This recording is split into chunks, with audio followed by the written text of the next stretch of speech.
All right, the Royal Strive pack just came out today.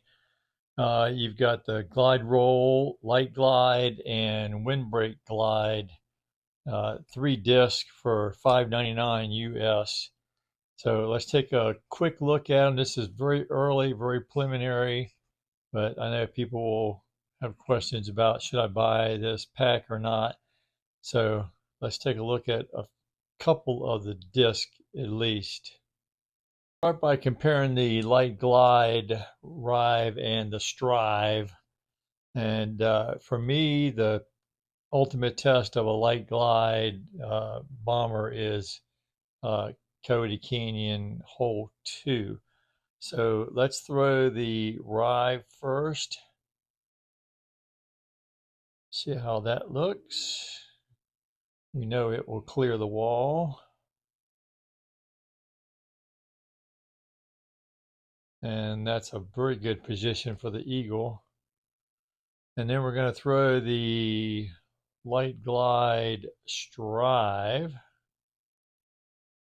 Try to throw it close to the same.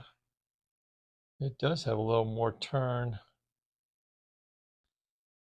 The graph shows it with a little more turn, by the way, but I was throwing it on Oak Hill and it seemed to have a little less turn. So let's throw that one more time.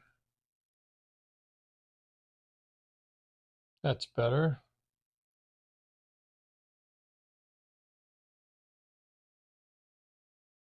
So good drive, not position-wise as good as the Rive, but that's something that can get dialed in.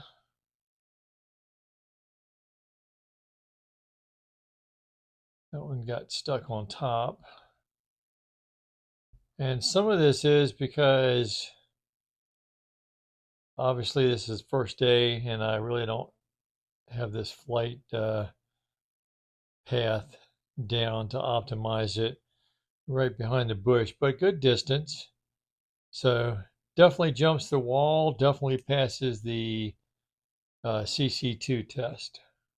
All right, for the glide roll, let's try that out on Herring Woods Hole 5. This is one that I like the glide roll rive on. We'll throw that first. This is my usual line. Just go high hyzer to the right of this tree here and try to land somewhere near that stump and don't go in the water. That's pretty good. That was what I would expect. And then we're going to go with the glide roll strive on the same line. And let's see, what's the wind here? Give it a little bit of hyzer. All right, and it definitely seem to have a little more turn. So let's throw that one straight. Let's see, yep.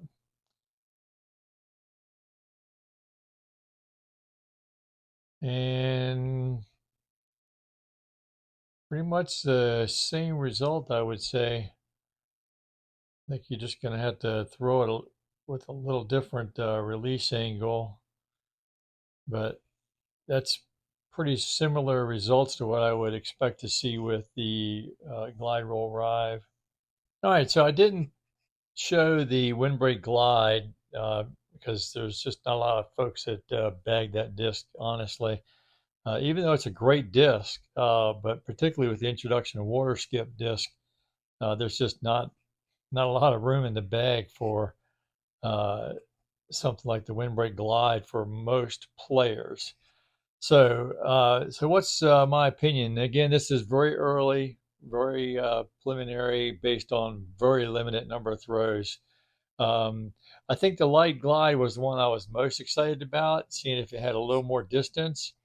It shows on the graph that it does, but when I was throwing them on Oak Hill, which I didn't show in the video, I saw pretty much the same distance. I had one throw that was maybe 10 foot longer, but I'd say they're very comparable in distance.